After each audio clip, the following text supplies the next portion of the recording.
मीना हूँ। कल रात मैंने एक बहुत अच्छा ख्वाब देखा। मैंने देखा कि मैं अपने भाई राजू और अपने तोते मिट्ठू के साथ एक उड़ने वाली कालीन पर बैठी मुख्तलिफ जगहों की सैर कर रही हूँ। सैर के दौरान हम कई हरे भरे मैदानों, सहराओं और बहुत सी खूबसूरत जगहों पे से गुजरे।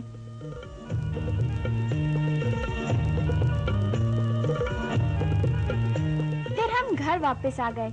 इस सैर का हमें बहुत मजा आया।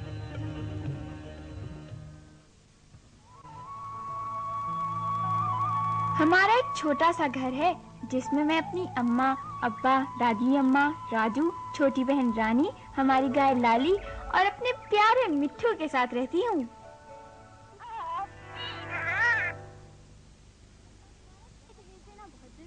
अम्मा हमारा बहुत ख्याल रखती हैं। वो तमाम दिन घर के कामकाज में लगी रहती हैं। वो हमारे लिए खाना पकाती हैं और हमेशा हमें खाने से पहले हाथ धोने को कहती हैं। एक मिनट रुको, हाथ धो लिए? चलो आओ मेरे साथ।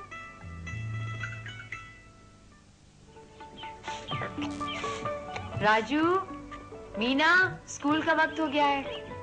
राजू, अम्मा रोज इस बात का ख्याल रखती हैं कि कहीं हमें स्कूल से देर ना हो जाए। मुझे तो स्कूल बहुत पसंद है। तुम्हारा क्या ख्याल है मिठू?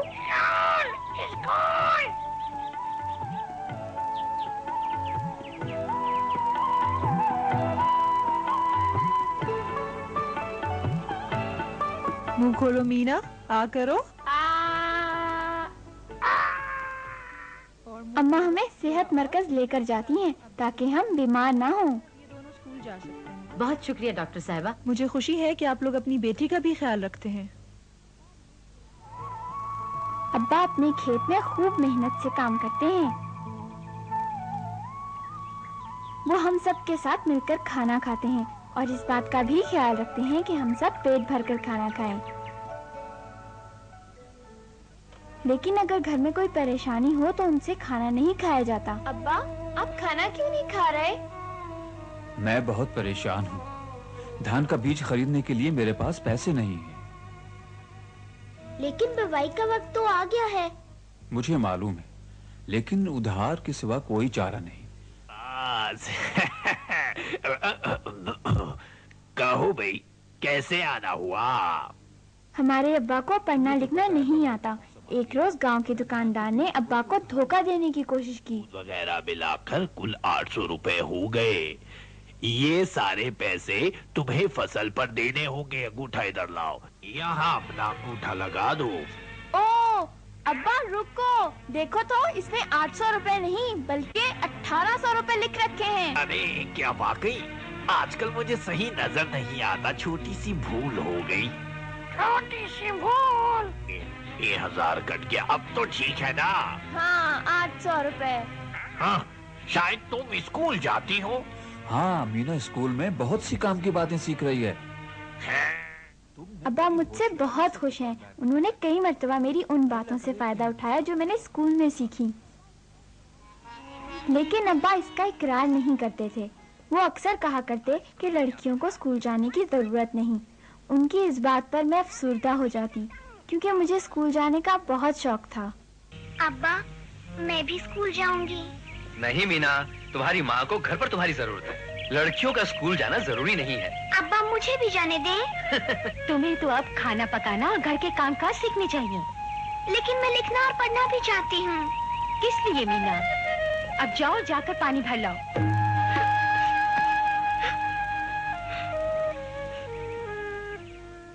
वक्त गुजरने के साथ साथ मेरा पढ़ने का शौक बढ़ता गया। सुनो, स्कूल में बच्चे कुछ गा रहे हैं। कभी कभी मिट्ठू और मैं स्कूल के करीब रुककर बच्चों को मजे मजे से पढ़ते हुए देखते। एक दफा हमने क्लासरूम की खिड़की से झांककर उस्तानी की बातें सुनी। एक दूनी दो दूनी 4, 3 दूनी 6। 1 दूनी 2, 2 दूनी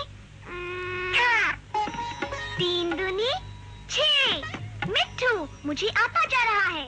जल्द ही मैंने मिट्ठू की मदद से गिनती सीखना शुरू कर दी। 1 दूनी 2, 2 दूनी 4, 3 दूनी 6। मैं फिर दोहराती हूँ। 3 दूनी। अरे एक मुर्गी कहाँ गई? जब मैंने मुर्गियों की गिनती की तो उनमें एक मुर्गी कम थी। चोर! चोर! क्या हुआ मीना? तो इस तरह मैंने चोर को पकड़वा दिया।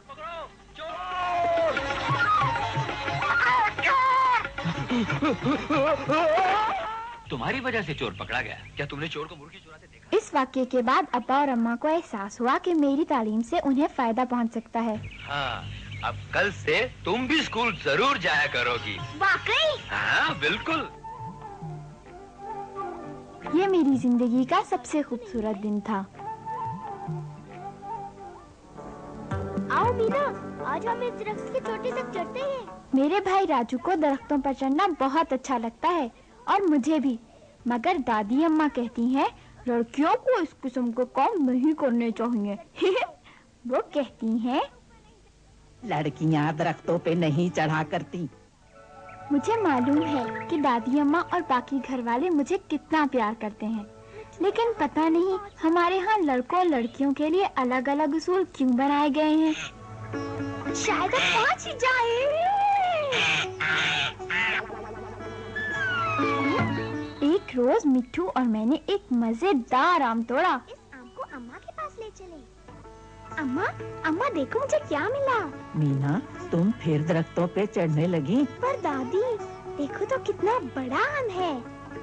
मैंने इसे दरख्त के ऊपर वाली शाख से तोड़ा है। इसे कब खाएंगे? चलो अभी खाते हैं। अरे लाओ, पहले मैं इसे धो। जब मैं आम घर लेके गई तो अम्मा ने इसे मेरे और राजू के लिए काटा